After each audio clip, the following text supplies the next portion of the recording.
Now, its origin comes from the word Hema, or the Greek words Hema, meaning blood, and logos, meaning study.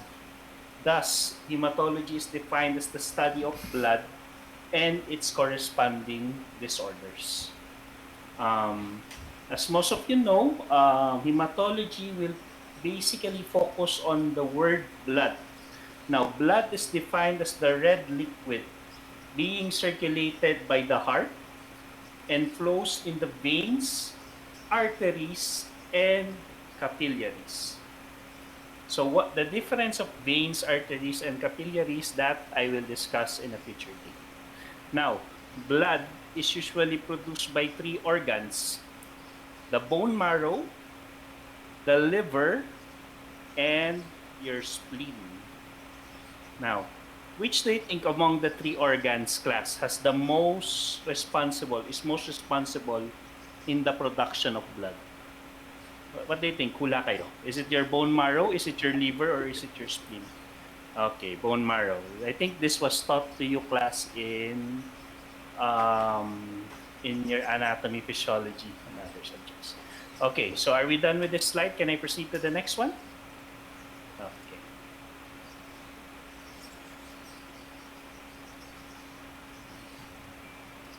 Okay, I'll proceed to the next slide. Now, we have the physical characteristics of blood. In vivo. Class, when you say in vivo, what does in vivo mean? Anyone? Feel free to type or speak. No idea? Okay, so when you say in vivo, it refers to inside the body. So inside the body, it is in a liquid form and it circulates naturally in the body.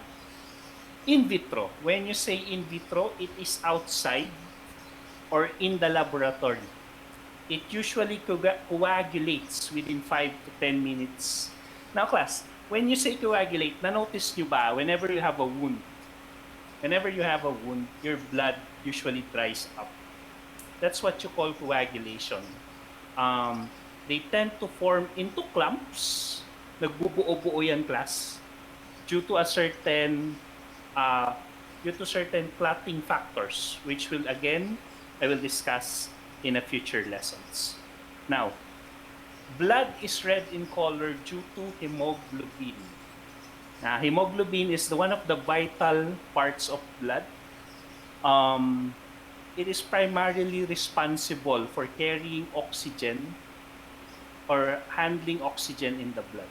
We have a different lesson for hemoglobin, this prelims. It will be discussed also here. Then, blood is slightly alkaline with an average pH of 7.4. So, slightly alkaline siya, 7.4.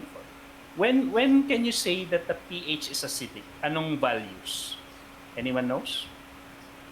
Kailan nagiging acidic ang pH? What's the number?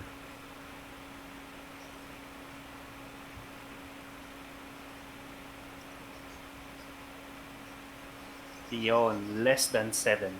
Anything below 7, anything above 7 is considered alkaline. Okay. Very good. Okay. It has a specific gravity of 1.055.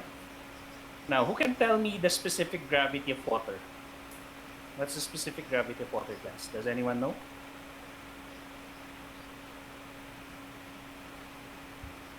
1. Okay. 1. Tama. It's 1.000 or 1. So usually in specific gravity, there's always 3 decimal places or 3 zeros. So it's, remember na lang pag tinanong kayo what's the specific gravity of blood, it's 0.55 higher than water. Then blood is very thick, viscous, so malapot siya. It is 3.5 to 4.5 times thicker than water. So if you already had a wound, nanonotice nyo naman, di ba, malapot talaga siya. And once na lumabas na siya sa body mo, in vitro na siya, they tend to coagulate. So that's one of the possible reason why it is thick and viscous. It makes up 7 to 8% of your total body weight. or 75 to 85 ml of blood per kilogram per body weight. Now, let me ask you, class. If your body weight is 10 kilograms, what's your ml of blood? Ang body weight mo, let's say lang, 10 kilograms. What's your What's your ml of blood sa katawan mo? Very good. So you just multiply it. Kasi remember, 1 kilogram of body weight is equal to 75 ml to 85 ml of blood. So if you are being asked, a person with a 20 kilogram body weight has approximately how many ml of blood? So the answer is 1.5 liters. Okay. There are approximately 20 grams of solid content per 100 ml of blood. So class, if ang question sa inyo is how many grams of solid content does 1 liter of blood contain? Anyone knows the answer? 1,000 ml ng blood, ilan ang solid content?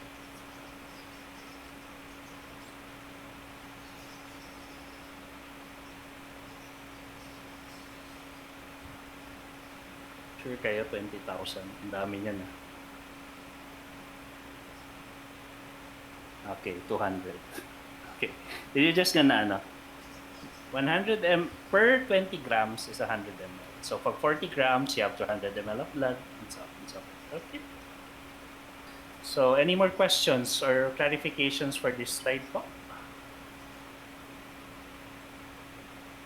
Oh, ang nakalagay sa handouts ng class, please correct. It's 5 to 10 minutes. Please follow to the slide. Kindly correct. Apologies for that. Erratum on my part.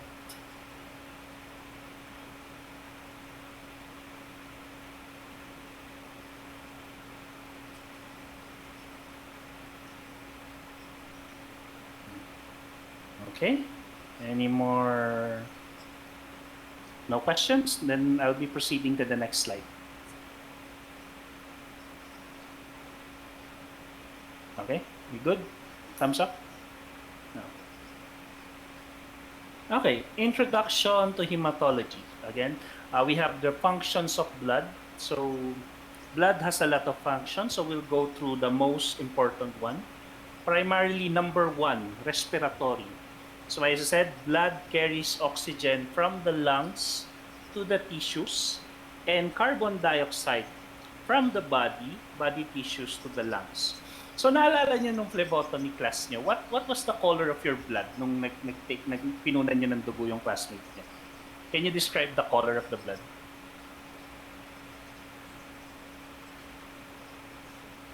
It was dark red. Okay, dark red. Now, when the color of the blood is dark red, it usually comes from the veins. This is the type of blood that is not oxygenated, or also known as deoxygenated blood. But if it comes from the artery, what do you think is the color of blood if it comes from the artery, class? Cherry red or bright red? So what do you think is the content? It's an oxygenated blood. So the oxygenated blood, if it comes from the veins, and oxygenated blood if it comes from the arteries. Okay? So kindly write that down as an additional notes on your notes. Next function of blood is nutritional. It supplies tissues throughout the body with food materials and substances absorbed from the gastrointestinal tract. Now, what do you think are the possible nutrients na tinatransport ni blood? Anyone? Anyone knows? Wala kaya, class? Come on.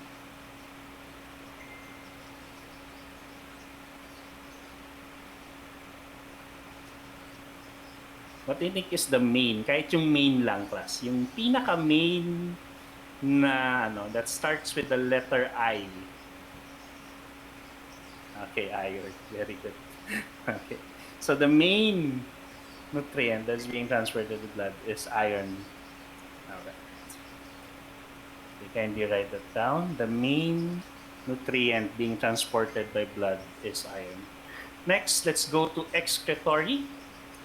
Blood is also responsible for carrying waste products of catabolism of the tissues to the main excretory organs such as the lungs and kidneys for elimination. Now, class, when you say lungs, what do you think is the main waste product that is being expelled by the blood?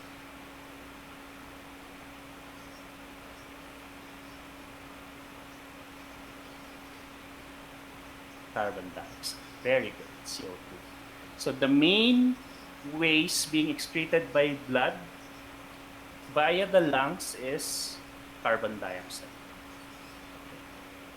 For the kidneys, class, what do you think? Wala kayo. What do you think is the main? No, not technically urine. Creatinine. Ang galing ah. You know alam niyo yung creatinine. That's actually good. It's creatinine, class. Very good. Creatinine, class, comes from when you use your muscles. Pansin nyo, class, yung mga whenever you do exercises, specifically heavy lifting, manonotice nyo yung urine nyo. It's either very, very yellowish, dark yellowish. That's because of the creatinine, which wherein from the muscles, yung blood, itatransfer niya yan hanggang sa dumaan sa kidneys to be filtered, then to be released via urine. Okay?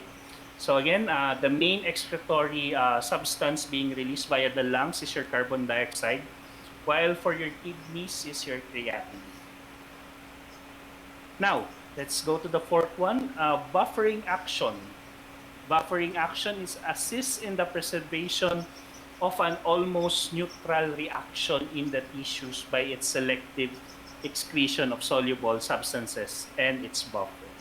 Okay, to explain this, class, as you notice, ano ang pH ni blood earlier, nasabi ko? What was the pH? 7.4. 7.4, which is slightly alkaline. Slightly alkaline, remember.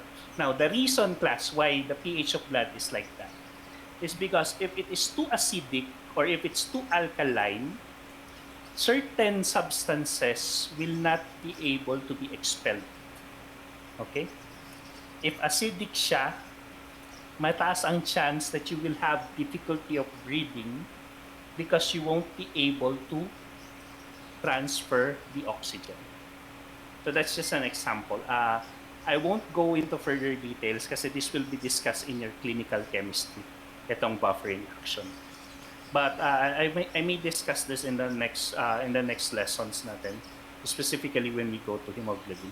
So again, the reason why the blood is slightly alkaline with the pH of 7.4 is to allow the selective excretion of soluble substances. Too acidic may affect the excretion of carbon dioxide or the transfer of oxygen, and so on. Okay? So, any more questions for this part, class? Thumbs up if good? Okay. So, let's go to the next. Okay. Another is it maintains body temperature. So, cell activity produces heat and blood and tends to minimize even minor variations in local temperature as it passes through capillaries. Now, class, if you notice, pag ang tao namatay, what happens? What happens to the temperature? Cold. Malamig. Lumalamig siya, di ba? Lumalamig. Now, bakit siya lumalamig? What happens? Bakit siya nagtugnaw? What happens? Ano nangyari? Bakit siya lumamig? Muli sabihin na matay. So what happens? Bakit sa tingin niyo lumamig yung body temp? Yes, very good, Miss Geronimo. Wala nang blood circulation. So that's the purpose of one of the functions of blood. Whenever your blood circulates, it maintains yung body temperature natin, allowing us to have minimal variation sa temp. Next function, we have, wala nang dugo. Yes, kasi wala nang dugo, wala nang blood circulation. Okay. Next, we have transportation. So again, it is also involved in transporting hormones and other secretions. So I won't go further into this. This will be discussed in your CC and other endocrine secretions. And last function, this one is another important function of blood. It is responsible for your body defense mechanism. Protects the body by having cells with phagocytic. Now, class, what do you mean by phagocytic? Anyone knows the term phagocytic or phagocytosis? Cell eating, very good. Okay. And the production of antibody. So when you say cell eating, class, or the phagocytosis, merong mga cells sa blood. Specifically, we call them white blood cells. These white blood cells, whenever they see or are able to detect foreign substances, they will perform phagocytosis. That is the way of how blood defends our body. That is how blood helps us in our immune system. Now, the main white blood cell responsible for phagocytosis, class, is neutrophils.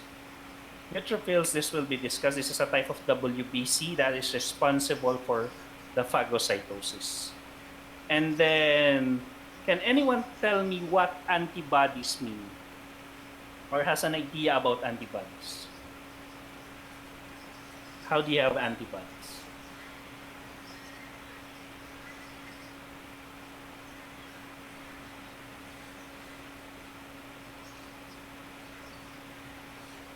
Immune response, yes. Okay. Pa?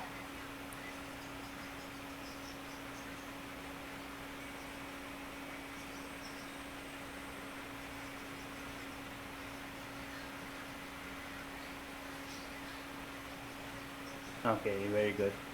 Yes. Okay. Recognize something. Okay. Can you tell me how do you artificially produce antibodies? Artificial, class. Kasi yan, these are somewhat foreign related. So, paano nyo ma-artificially na-produce ng antibodies? Can anyone tell me? Yun, through vaccine. Who answered? Si Rainy. Okay, si Miss Havison. All right. So that's the answer, class. Through vaccine. So when you ask, how do you artificially produce antibodies? Through vaccines. So that is the reason why, class. Just a side note, COVID is a virus, di ba? Now, pag tinanong kayo, how do you fight? How does the body fight viruses? The answer would be antibodies. They are the main defense mechanism when it comes to virus. Kaya required kayo. I think you had your hepatitis B and C and HIV vaccine before being third year. Tama ba? So yun yung reason, class, to promote antibodies which will help you protect against these viruses. Okay. And antibodies are primarily produced by your lymphocytic B cells. Lymphocytic B cells are a type of lymphocytes that fight viruses and produce antibodies. Okay? Any more questions? No more questions. Thumbs up if okay na. Next slide na tayo. Okay. All right. Let's now go to the components of blood. So kanina, class, in the beginning, we had yung solid content, yung 20 grams of solid content per 100 ml of blood. So from there, we can already define na blood is a mixture of solid and liquid portions. So first, we're going to discuss the liquid portion. So your liquid portion class is what you call in vivo plasma, or this is the liquid unclotted blood with the protein fibrinogen. Okay. Plasma is usually obtained when an anticoagulant is mixed with the blood and then centrifuged, or having the blood allowed to stand. Now, class, if you recall in your phlebotomy class, can you give me an example of an anticoagulant? Come on, type. Example ng anticoagulant. Okay, heparin, EDTA. Can you type the full name of EDTA? Sige nga, if you still remember.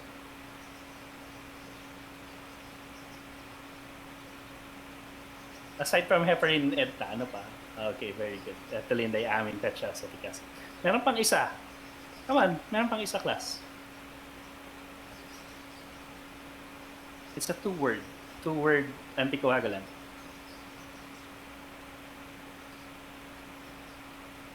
Okay, sodium citrate. Very good. So whenever you mix these anticoagulants with the blood, plasma will be formed. I will discuss to you, class, a bit later about fibrinogen. Next, another type of liquid portion of blood in vitro or outside is yung serum. Serum is your liquid formed from the clotted blood without the protein fibrinogen. Clotting of blood occurs when fibrinogen polymerizes into fibrin, which in turn traps the cellular elements of the blood, causing a clot. Now, class, as I said, yung fibrinogen, class, pag yan na affect ng external factor, let's say air, katulad nun, in vitro siya, lumabas ang katawan mo yung blood, magre-react si fibrinogen. Fibrinogen will react. It will polymerize into fibrin. Now, class, ang fibrin, pag nakita mo yan sa description yan, para siyang net.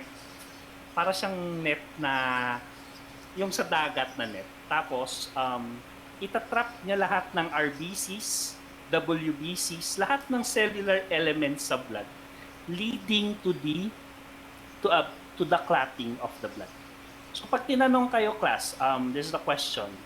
What do you call the liquid portion of blood without fibrinogen? What's the answer?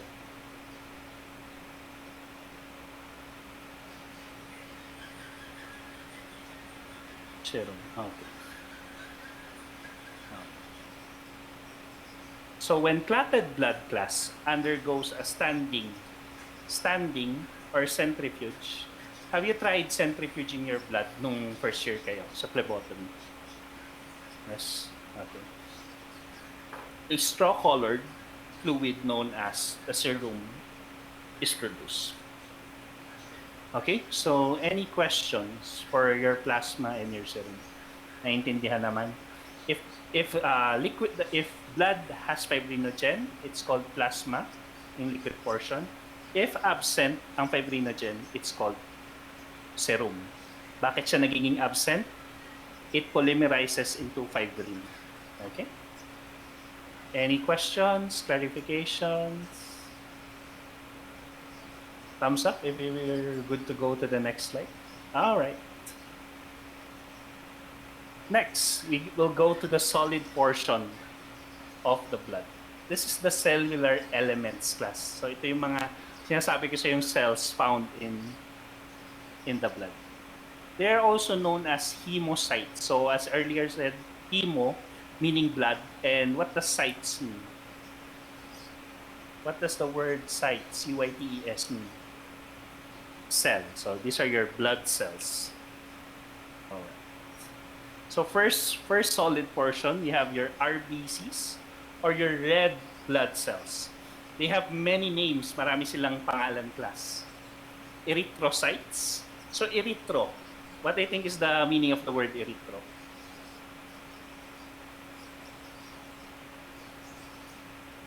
Red. All right. Very good.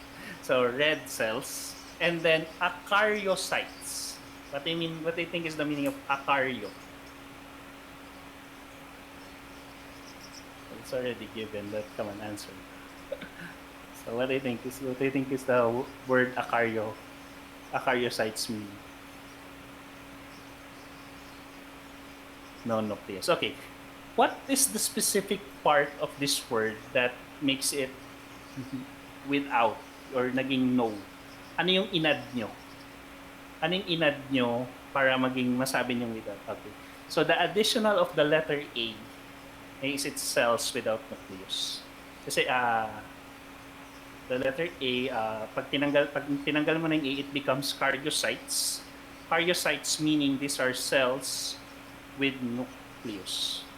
And red blood cells can also be called as erythroplastids or mammalian cells or cells found in mammals. But as you know naman, even reptiles, even most animals talaga, they have almost all actually have blood. So red blood cells are characterized as anucleate. So again, wala siyang nucleus. They are biconcave. Biconcave. Hindi siya circle ha. Biconcave siya. And they are matured discoid. Discoid cells with the reddish protein hemoglobin. Laging nyo nakikita or narinig si word na hemoglobin kasi they are very related. They're very related with blood. I'll be discussing this next week.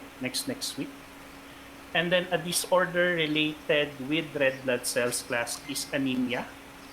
Anemia is wherein the blood loses its function of carrying oxygen. This is often caused by reduced hemoglobin or RBC count. Now, do you know anyone who has anemia? Or what do you think is the most common type of anemia sa mga tao? Anyone knows? No. Sickle cell is common sa mga black people.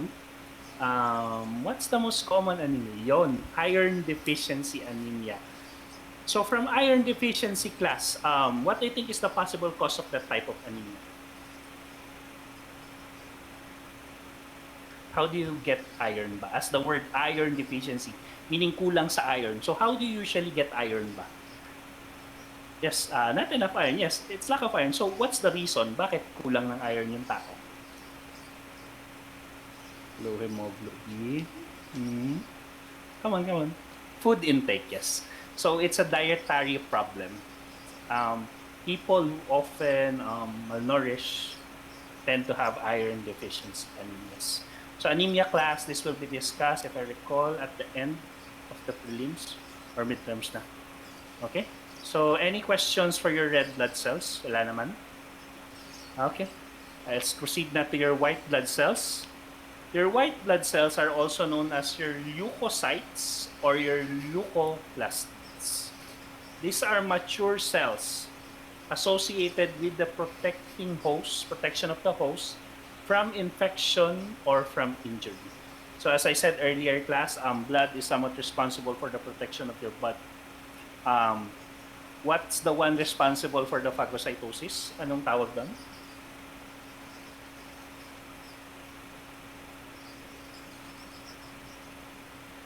Neutrophil. Okay. And the one responsible for the production of antibodies? T lymphocytes. All right, very good. Now, leukopenia is a state wherein there is a decreased WBC count. Class, whenever you encounter the word penia, it means there is a decrease. Laging decrease yan. Now, whenever you encounter the word cytosis, it is an increase. Okay? So, penia, decrease. Cytosis, increase. So, when you say leukopenia, you have a decreased WBC count. And leukocytosis, you have increased WBC count. Alright? Now, there are two types of WBCs. We have your granular WBCs and agranular WBCs. Now, what do you think is the reason why they are called granular? Can anyone tell me what's the possible reason? Presence of granules. Okay. What do you call those granules, class? If you recall, di ba, sa cell, merong cytoplasms. Anong tawag doon sa granules na yun na nakikita mo sa cytoplasms?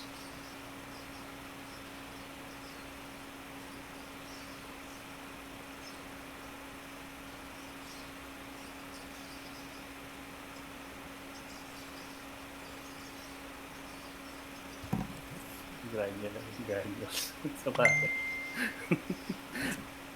Small? Okay. Lobe? Sige, wala pa. Come on. No, not nucleus. No, not cymogen. Come on. Starts with the letter I. Very good. Cell inclusions. So, this type of WBCs have inclusions. I'll show you a picture of them later. And then you have your agranular WBCs. This agranular WBCs tend to have no inclusions. So your granular WBCs are composed of your neutrophils, your eosinophils, and your basophils. Now, for this part, remember the mnemonic BEN. B-E-N. Si Ben ay granular. You have your basophil, your eosinophil, and your neutrophil. Then for your agranular, remember the letters L and M. Lymphocyte and monocyte. Okay? Now, let's go to the third type of solid portion, or the platelets, also known as thrombocytes. Now, platelets, its main function is to maintain blood vessel integrity by initiating repair. Now, class, whenever you have a wound, notice nyo kaagad na they tend to close immediately. That is via the action of the platelets and your clotting factors. So this is usually done by your platelets and your clotting factors. Sino na nakanood ng anime dito, yung Cells at Work? So, nakita niyo, di ba, ang cute nung mga platelets doon, maliliit lang sila. So, that's the, tapos nung may sumabog, I don't recall, may sumabog na part, pumasok yung bacteria. I think that was Staphylococcus. So, yun. So, that's how, if you notice, the first type of cell na laging pumupunta whenever there's a damage or is your platelets. Then, platelets are usually produced from two sites, either the bone marrow or your lymphoid tissues. Okay? So, do you have any questions? So, any question, class, before we proceed? Okay na? Thumbs up? Okay. All right. Next, let's go to the description of the types of WBCs. Now, first is your neutrophils. Again, this is responsible for your phagocytosis. It is the majority of circulating leukocytes. Now, class, what do you think is the possible reason bakit siya yung pinakamarami lagi sa katawan natin? Anong tingin yung reason? Bakit neutrophils?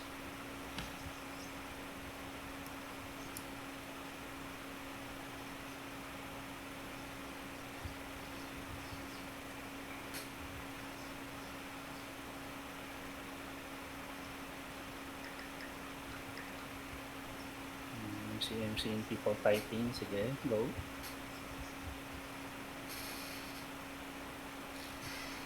Kasi non-specific.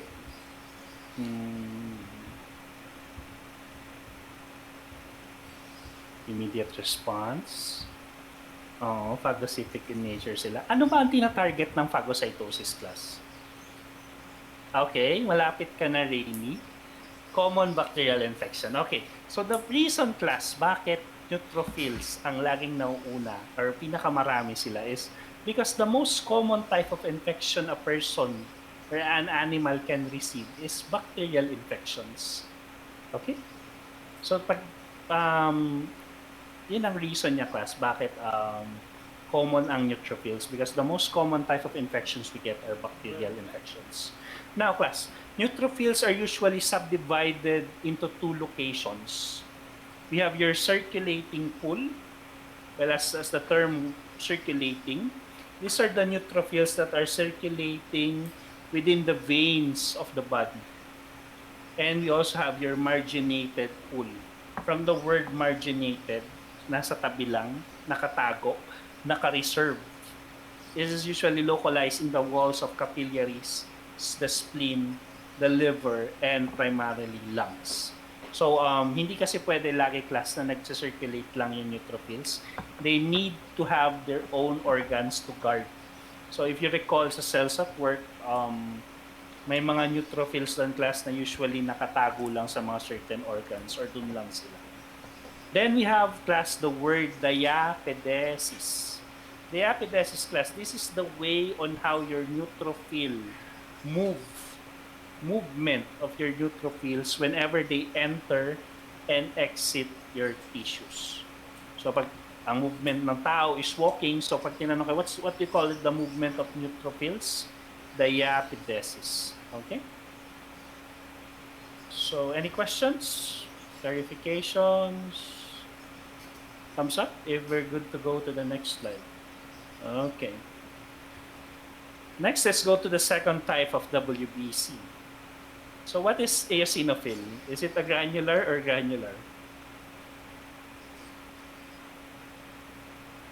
Granular. So, remember lang class ha, yung acronym na BEN. Okay. The letters B-E-N. Okay. Eosinophils class is the hallmark. What do you mean by the hallmark class? Anong meaning ng word na hallmark? Anyone has an idea of the word hallmark?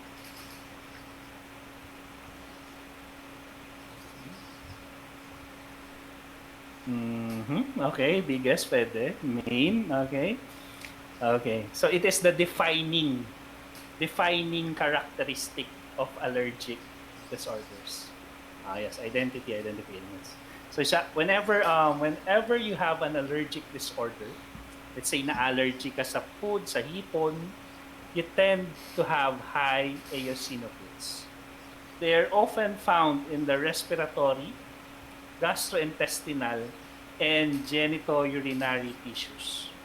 Now class, bakit sa respiratory? Na-notice nyo ba? Sino dito may allergy? Yung severe allergic reaction nagkaroon na. Sino dito?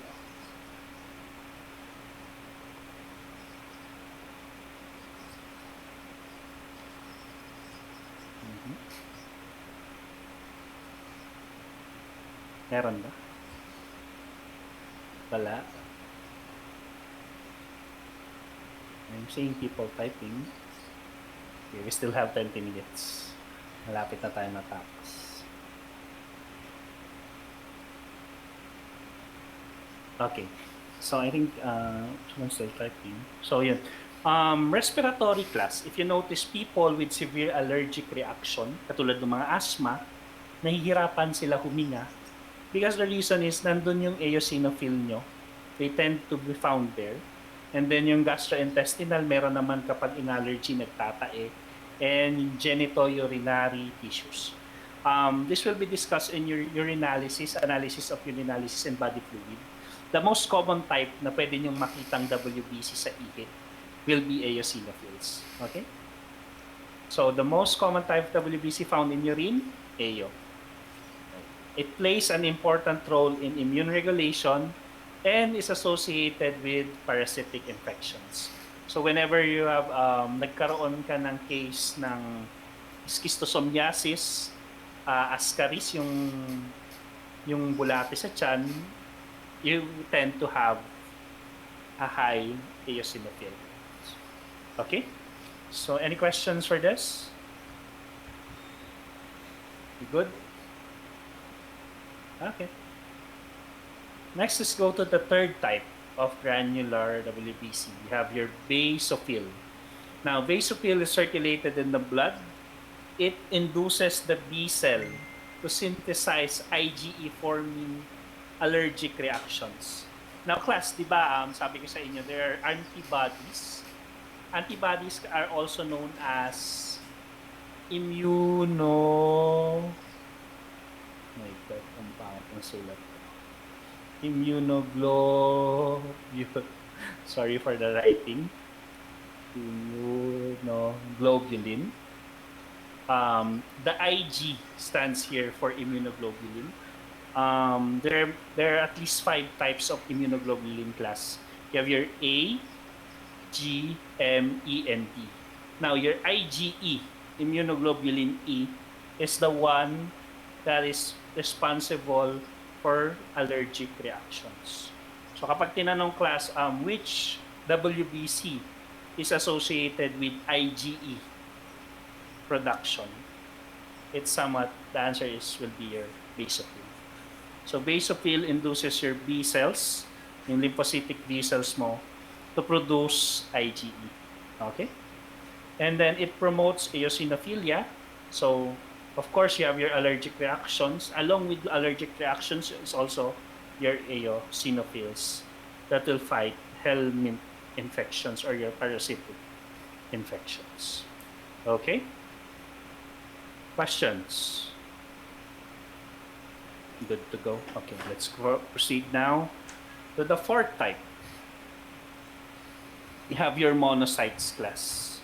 They are primarily seen when immature sa spleen.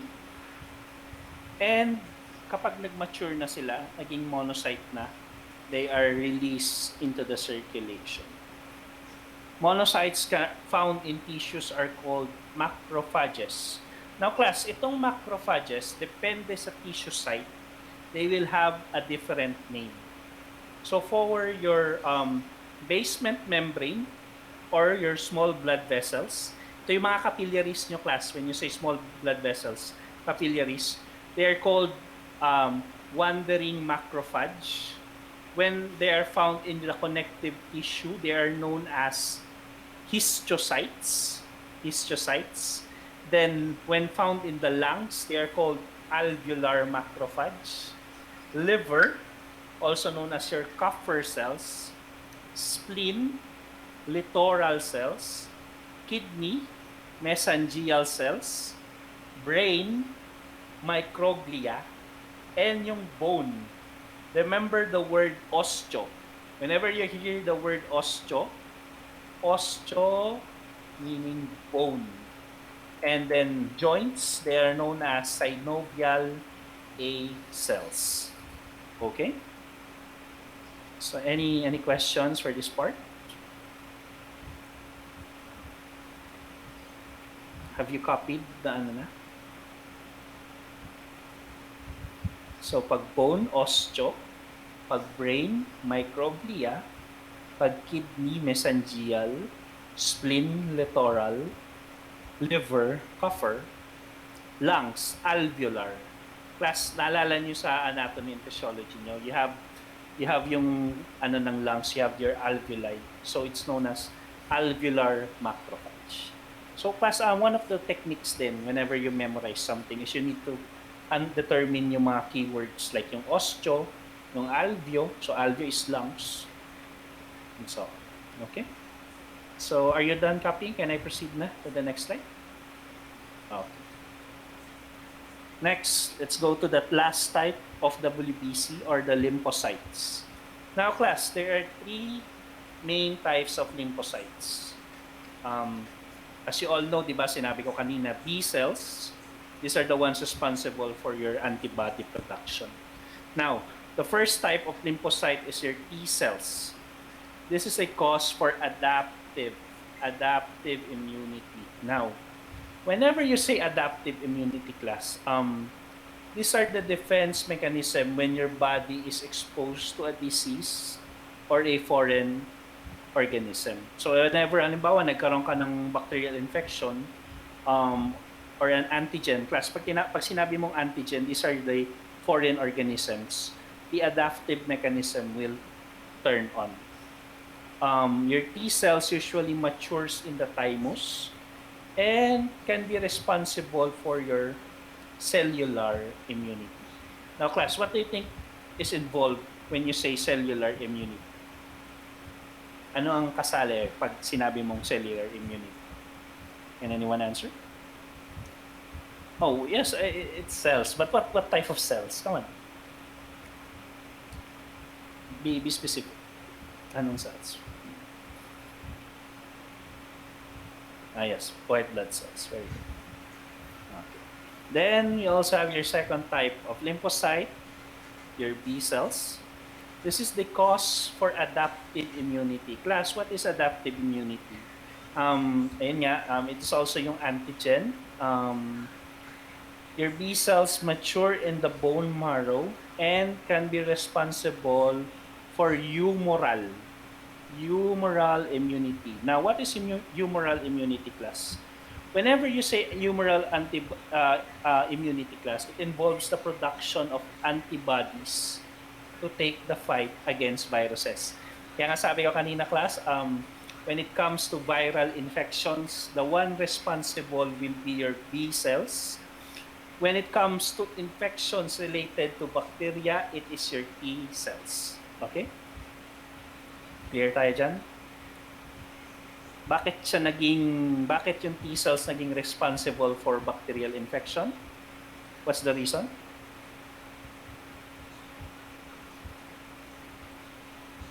Hello. Choppy pa rin.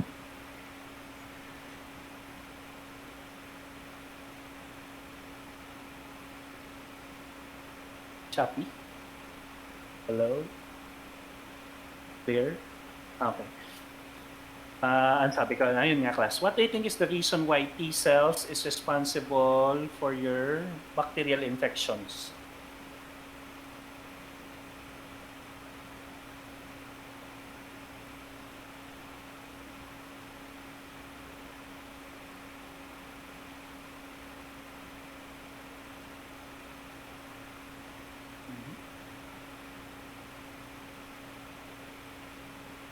Go ahead. Sige, wala kay class. Or kung na-gets niyo yung they act as soldiers. Anong karakteristik ng bacteria na same sa cells, na same sa WBCs?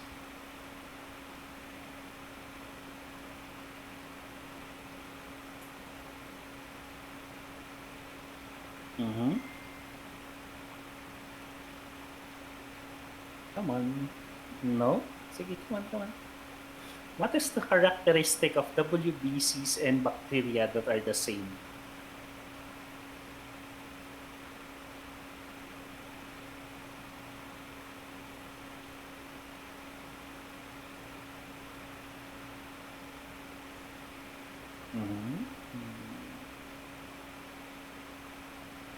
It's a noun. It starts with the letter C.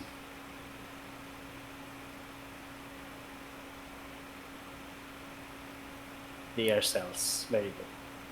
They are cells. So bacteria and WBCs are cells. Thus, whenever T cells or your lymphocytic T cells are involved, there is the cellular immunity. Now class, ulitin ko. Cellular, anything involving cells, foreign substances na cells, they will turn on. Okay? Kapag naman B cells, class, anything related with antigens or viral substances or viral infections, doon mag-a-operate yung B cells. Okay? So nagets nyo na yung difference ng T cells sa B cells. So T cells, cellular immunity or bacterial infections. B cells, humoral immunity, viral infections. T cells matures in the letter T, thymus. B cells matures in the letter B, bone marrow. So yun ang tatandaan nyo, ha? So T cells, thymus. T cells, bacterial infection and cellular immunity. B cells mature in bone marrow and is responsible for viral infections. Yes, they are cells. Ms. Sakobo, itanong mo yan sa magiging micro mo. Sir, are bacteria cells? Go ahead, itanong mo. Maano ka. Actually, bacteria are cells. Now, let's go to natural killer cells, or the third type of natural or lymphocytes. They can be responsible for innate and adaptive immunity. They mature in the bone marrow and can also be responsible for cellular immunity. Lymphocytes can be further stimulated by producing plasma cells, which produces antibodies. Itong plasma cells class, I won't delve into this, but usually kasi ang nangyayari ganito. Your B cells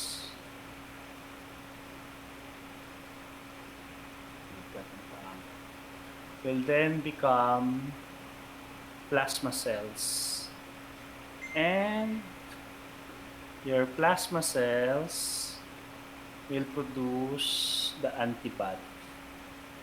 This will be discussed in your serology class, so I won't delve into that part anymore. Okay? So lymphocytes' main function is for fighting viral infections. So any more questions, clarifications for this part? Lana? We good? Okay? Thumbs up. Okay. Then, let's see. Okay. So class, this is picture number 1, picture number 2, picture number 3, picture number 4, and picture number 5. Now, I want you guys to identify sino dito sa tatlong to ang may inclusions.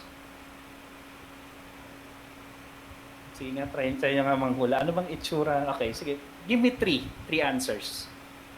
So, si 3, sino pa? Tatlo sila, tatlo. 1, may nakita akong sagot. Okay. 1, 3. Actually, tama na eh. It's tama si Miss Jacobo. It's 1, 3, and 4. Now, Miss Jacobo, why do you think, paano mo nasabi na sila yan? What was the, what do you think is the main characteristic or appearance of your inclusions? Granular. Okay, so nakita nyo class yung mga parang tuldok-tuldok. Dito, very prominent. Very prominent sila. So class, this is your neutrophil.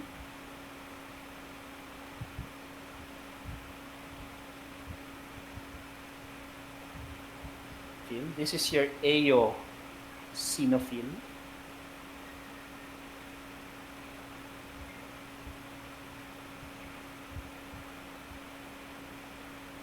And lastly, yung basophil.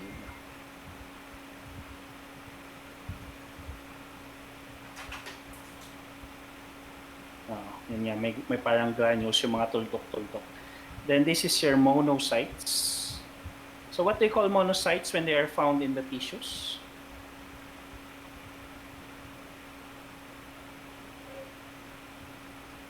Anong tawag sa kanila pag nakikita niyo na sila sa tissues? Macrophages. Now, what do you call the macrophages found in the bone?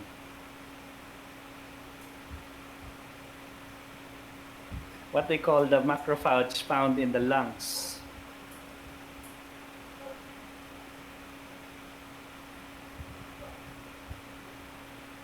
Alveolar macrophages.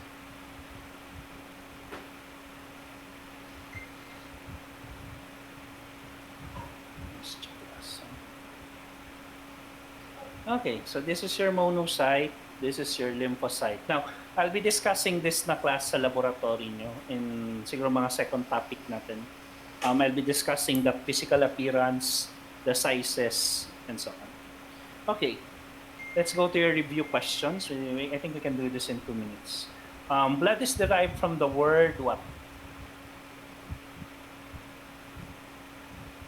Okay, very good. What is the pH of blood? 7. Okay. All are false regarding blood except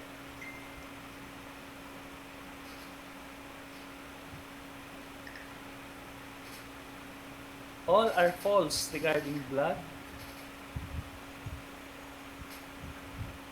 Sure kayo, class? It's A, okay. Okay. Class, the reason bakit false to is because of the word carbon monoxide. the blood doesn't carry monoxide. It carries dioxide. Very poisonous class ang monoxide, okay?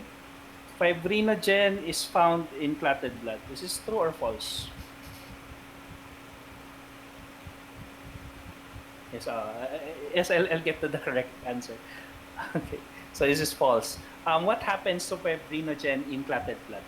Ano nangyayari sa fibrinogen pag nasa clotted blood na siya? Yes, it becomes fibrin. And what does fibrin do? What does fibrin do? Nagka-clot. So how does fibrin? Okay, it collects the cells or the cellular elements. Okay. Last, red blood cells have nucleus. True or false? False. Okay. They are anucleate. And last is, this is the one that's true. Okay. We have 2 minutes. Okay, which of the following is correct? Blood contains erythrocytes. Blood is produced only in the spleen. Blood is colored red due to methemoglobin. 100 grams of solid content is found in 500 ml of blood. So, which of the following is correct? Anong answer niyo, class? Sa mga statements.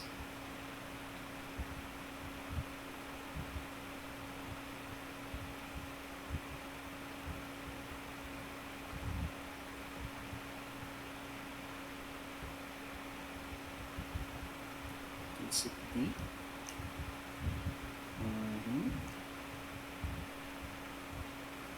Okay, sige. Himay-himayin natin, class. Okay. Does blood contain erythrocytes? True or false? True. Blood is produced only in the spleen. True or false? False. Blood is colored red due to methemoglobin. True or false? False. 100 grams of solid content is found in 500 ml of blood. True or false? True. Okay, so check natin. So 1, 3, and 4. 1 pa lang, mali na. It's not. Statement 1 and 4 are correct. Tingnan natin. Check. Statement 4 and 3 are correct ba? 4 and 3. Nope, 3 is false. So X. Statement 2 and 4 are false. So the answer is letter B. So with that, na-appreciate ko yung participation niyo sa class. And with that, let's call it a day. It's 1:30 na. I think pinilit